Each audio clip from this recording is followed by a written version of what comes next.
Lesson 8 पढ़ रहे हैं नानी के घर तक।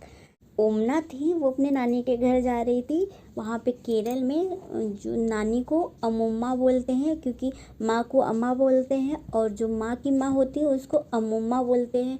और इस जो माँ की बहन होती है, बड़ी बहन होती है, उनको वलियम्मा कहा जाता है।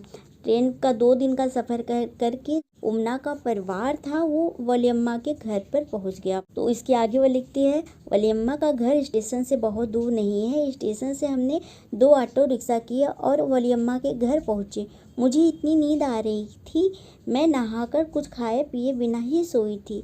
अभी मैं सोई ही थी कि अम्मा ने जगा दिया। फिर हम तैयार हुए, अपना सामान उठाया और बस अड्डे के लिए निकल पड़े। अब वलियम्मा का पूरा परिवार भी हमारे साथ था। हम 10 लोग थे और बहुत सारा सामान भी था। अप्पा ने कंडक्टर से सभी के लिए टिकट खरीदे और हम बस में चढ़ गए। हमें बैठने की सीट मिल गई, पर बाद में बस में इतने लोग चढ़ गए कि बस ठसाठस भर गई। जब वो लोग गए थे बस पे सबको सीट मिल गई थी, बाद में बस भरती गई, इतना लोग भर गए कि बिल्कुल भी जगह नहीं थी। तो लोगों की सीट पर 4-4 लोग बैठे थे। काफ़ी लंबा सफ़र था। बस जब आखिरी स्टॉप पर रुकी तब मेरे पैर अकड़ गए। मुझसे खड़ा नहीं हुआ जा रहा था, क्योंकि सफ़र बहुत लंबा था और उसको पैर बैठे बैठे उसके पैर अकड़ गए थे। मैं खुश थी, आखिरकार हम अमुम्मा के गांव पहुंच ही गए। पर नहीं, सफ़र अभी भी बाकी था। बस ने हमें जहां उतारा था वहां एक तरफ पानी ही पानी था। अम्मा ने दूर पानी के पार इशारा किया जहां अमुम्मा का घर था और कहा, वो देखो, हमें वहां पहुंचना है। पर हम वहां कैसे पहुंचेंगे, मैंने सोचा।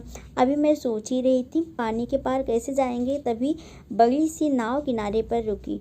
अम्मा बोली, लो फेरी आ गई। केरल में बड़ी सी नाव होती है जो आने जाने के लिए लोग यूज करते हैं, उसको नाव न कह के उसको फेरी कहते हैं। सब ने अपना सामान रखा और सामान रख के उस पर दूसरे पार जाने के लिए बैठ गए। उन्होंने बताया कि यहाँ पानी के दूसरी तरफ जाने के लिए फेरी का इस्तेमाल होता है। जैसे ही फेरी खाली हुई, चढ़ने वालों की भीड़ लग गई। सभी को चढ़ने से पहले किराया भरना था। देखते ही देखते फेरी भर गई और पानी पर चल पड़ी। मैं तो रेलिंग के पास ही खड़ी आसपास देखती रही। फेरी तेजी से पानी पर फिसल रही थी, जैसे आसपास का पानी उछल रहा था। किनारे पर नारियल के पेड़ कतार में लगे थे। वहीं किनारे पर कहीं लोग नहा रहे थे, कहीं मछली पकड़ रहे थे, कुछ लोग कपड़े भी धो रहे। सूरज ढलने से पहले फेरी अपने टापू पर अपने ठिकाने पर पहुंच गए और हम भी पहुंच गए अमुम्मा के घर। इतने लंबे पर मज़ेदार सफ़र के बाद उसने कहा कि बहुत ही लंबा सफ़र था, लेकिन बहुत ही मज़ेदार रहा।